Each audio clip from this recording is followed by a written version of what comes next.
Hey there, viewers. I wanted to touch on differentials. If you got a rear-wheel drive or a four-wheel drive, you probably have a differential. One of the most neglected parts on a vehicle, to be honest. A lot of people don't think about the fact that these have fluid inside of them that does need to be changed periodically. I mean, not super often like your oil, but some people recommend a 60,000 mile oil service, and some people say 100,000 miles. Just depends on what philosophy you subscribe to, but either way, there's fluid inside of the differential that does need to be checked from time to time. Now, the reason I'm going into this one is because they're having a rear end noise, and I'm assuming that there's something going on inside the differential. So we're going to take a look at that oil today and see what's going on. Before you start, make sure that you check the fill plug, and I'll post a picture of it. Make sure you check the fill plug and make sure that it's not frozen and that it will back out. Otherwise, you're going to dump all this fluid and then you're up a creek without a paddle. The other thing is, once you get all the bolts out to take this off, you want to make sure that you don't use something crazy like a chisel to try to get this off, because you will warp that pan. There's something along the lines of a paint scraper, and try to get behind it and kind of pry around it. You can use a hammer. You just want to make sure whatever you're using is thin.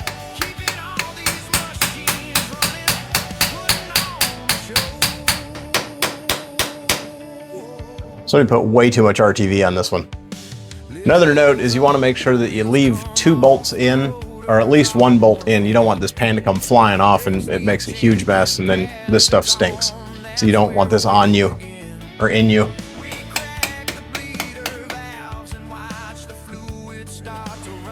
You want to just work your way around.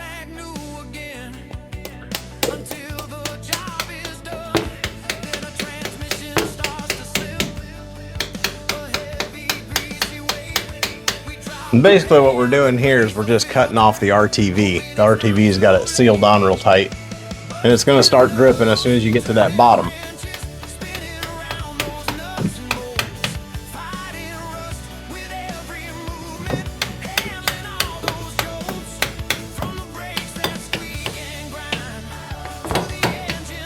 Now, there is no oil filter in here, so what I like to do is take a paper towel or shop towel or something and get it underneath where the oil's dripping, so that way I can check it later and see if there's any metal flake in it. Now, sometimes you pop these open, it's pretty obvious. You got chunks laying in the bottom, but you're looking for metal flake to see if anything's wearing inside of that differential. Now we're flowing.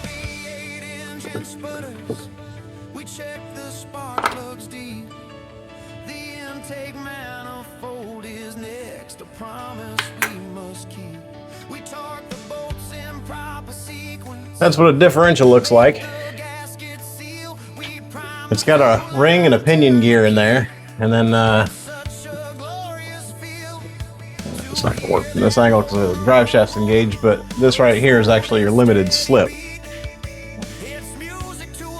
Well, I don't feel any chunks. That's a good sign. So now we're checking our paper towel and looking for metal flake. You can do that with a flashlight. Other than some RTV and some bubbles, I'm not seeing any metal flake in there, and that's a good sign. So if you are attempting to do this by yourself, make sure that before you reinstall any of this, that you clean the gasket surface really good on this, and you want it nice and dry. You want all the oil out of here evacuated before you start putting it back together. You also want to make sure that you take the differential cover and make sure it's not warped. There's a magnet in here that grabs anything, and you can actually see some material. If I can get it up to the camera, you can see some material in here, and a little bit of metal. Small pieces are not a problem. Like this is kind of fibrous, and that's not a problem. What you're worried about is chunks.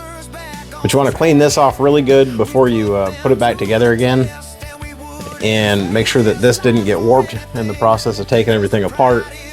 And put a thin coat of RTV all the way around here. Whoever did this one got a little crazy with the RTV. They gooped it on thick. A small bead all the way around here is sufficient, and then it gets sandwiched on here when you put it on, and you kind of want to do a crisscross pattern so you don't warp this when you're going on, because you don't want this to leak on you. So after a couple cans of brake parts cleaner, because I treat that like Frank's Red Hot, the pan's nice and clean. it's ready to go on. I hit both surfaces with brake parts cleaner, made sure everything was nice and clean. I didn't cuss the whole time, honestly. Make sure the magnet's really clean. And now we're going to do some cake decorating with some black RTV. And make sure that we cover all the surfaces that could possibly leak before we put this cover back on.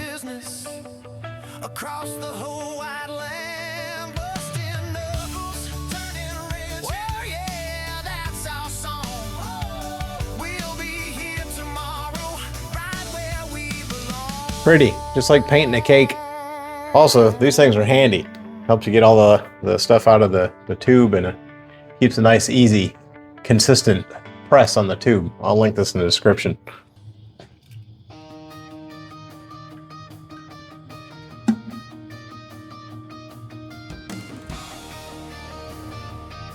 Very important to get the orientation right on this pan. You'll notice there's a dig out right where the ring gear goes. Get a couple bolts started. Sunrise hits the pavement, another day begins. In the bay, a rusted Chevy waits for us to jump right in. Coffee in a thermal. I did not worry about the RTV that's on the back of this cover. It's kind of irrelevant. It's not gonna hurt nothing. I could have spent all day cleaning this thing if I wanted to, but that ain't my speed.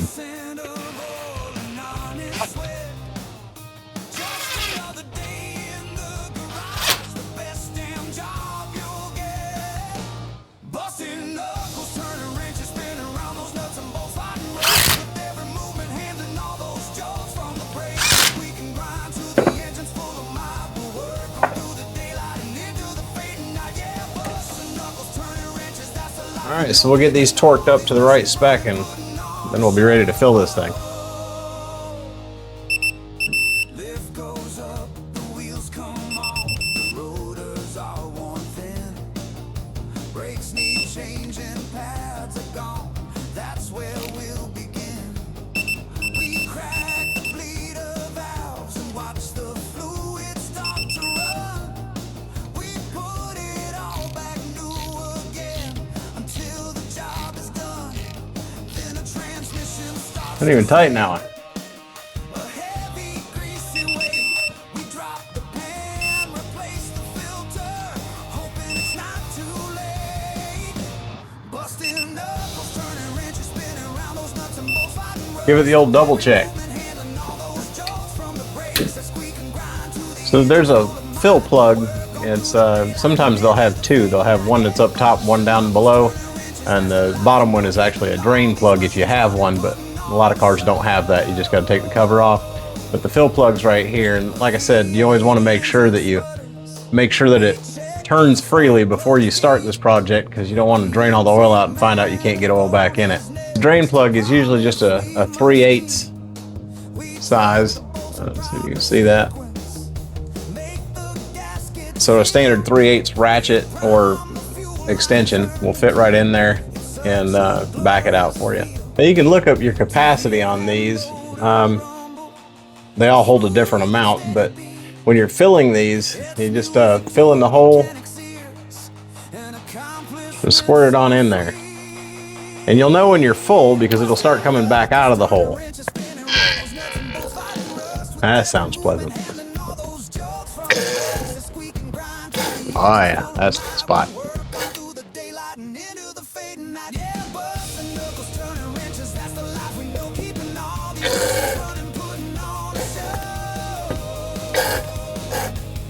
Sometimes it's easy, sometimes it fights you all the way.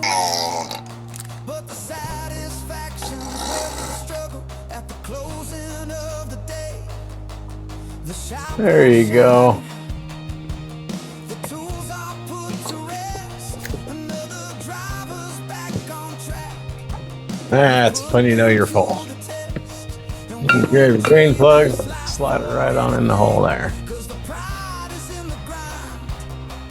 The grease and grime upon our hands. The peace Then you're we can find. a little bit of cleanup. Wrenches spinning Brake part's clean.